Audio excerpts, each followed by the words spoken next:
I feel that I should introduce myself.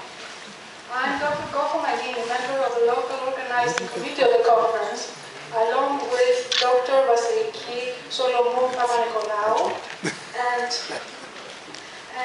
Dr. Helen Karabazaki.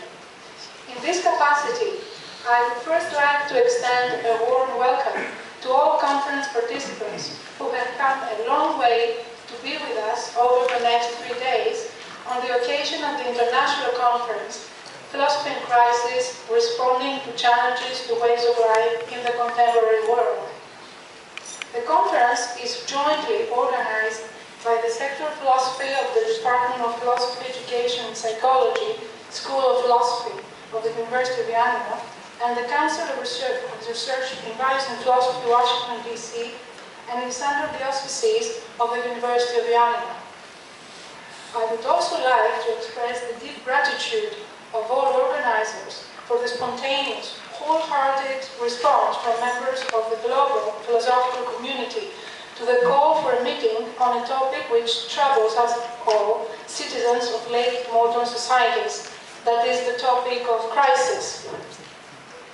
Allow me to explain briefly how we came about to organize this conference along with the Council for Research in Values and Philosophy. The bond between the Sector of Philosophy of our university and the CRVP dates back to the year 1999, when the founder and president of the Council, Professor George MacLean of the Catholic University of Washington, D.C., came to Ioannina to give a series of lectures and to offer his services as evaluator of the newly established interdepartmental graduate program, Greek Philosophy and Philosophy of Science.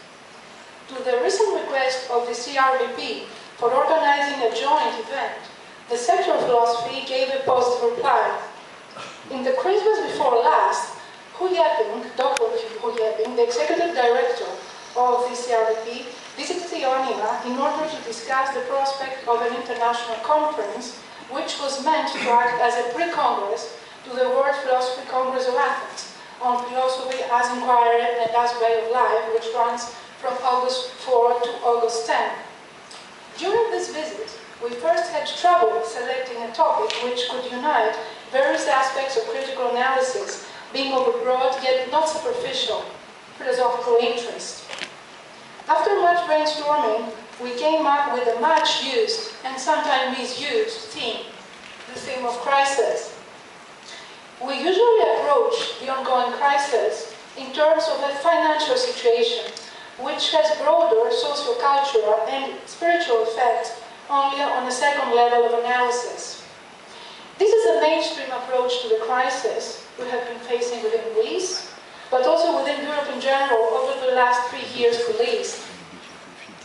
To talk about crisis in Greece seems to be an easy thing to do, etymologically speaking, as screening the ability to judge and to decide is a Greek term, elaborated by ancient Greek philosophers in the sphere of action and practical deliberation.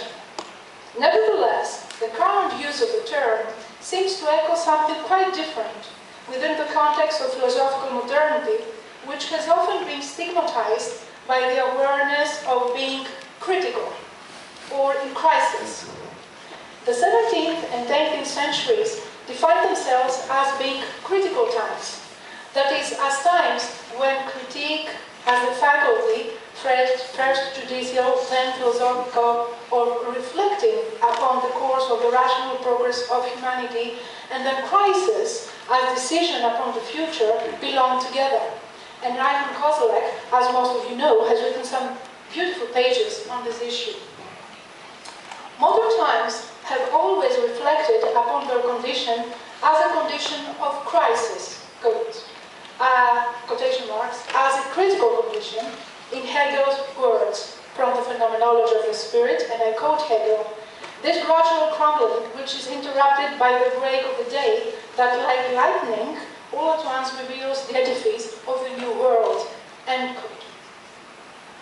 But very soon, the Enlightenment optimism was put aside as mature modernity from the late 19th century to nowadays has perceived itself solely as awareness of a deep and surmountable crisis. Now, this shift in the understanding of the term and the theme of crisis, due mainly to the disentanglement of critique and crisis, often led to a weakening of philosophical reflection on what is, after all, to be in a state of crisis. The latter has often been identified to a state of degeneration, decadence, and philosophically speaking, loss of meaning and nihilism. But is crisis synonymous to decadence, a loss of meaning? In the words of the French epistemologist and intellectual Michel Serres, the time of crisis is le temps des cerises, the time of the cherries. And here Serres makes an allusion to a well-known French song under the same title. That is the time when a fruit ripens, the kairos of its maturation. Taken in this sense, a crisis conceals and at the same time reveals the kairos of things, producing a bridge or several bridges in the long historical duration. Now, the main purpose of this conference is to investigate into the nature, the limits, and the function of a historical condition which is, so to speak, critical or in crisis, leaving aside the often misleading actuality of numbers and unreflective responses. The scope of this investigation will be both diachronical and synchronical, as it is difficult, if not impossible, to disentangle those two dimensions. And that's why the structure of the conference is set upon two axes. The first axe is the historical axe, largely inspired by the history of philosophy. The second axe is the systematic axe, which aims at exposing the multi-faced and complex nature of the current situation of crisis.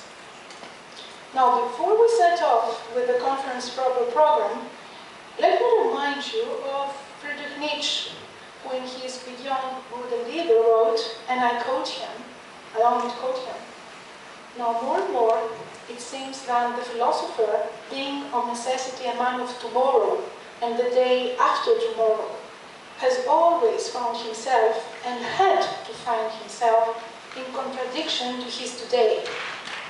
His enemy was ever the ideal of today. Philosophers, though they themselves have rarely felt like friends of wisdom, but rather like disagreeable fools and dangerous question marks, have found their task, their hard and wanted, inescapable task, but eventually also the greatness of their task in being the bad conscience of the time." End quote. Well, I leave you reflect on those words by Nietzsche because it is time to move to the inaugural addresses. Now, as I said before, the Philosophy in Christ Conference is under the auspices of the University of Ioannina. And I now call upon representatives of the university authorities to address the audience. At this point, I have the honor and the pleasure to call to the podium the person who has supported this effort with many, many ways, through exchange of emails, meetings, requests, many, many requests. And this is no other than the rector of the University of Ioannina, Professor Trialagros Albanis, from the Department of Chemistry. So, Mr. Rector, would you please address the conference?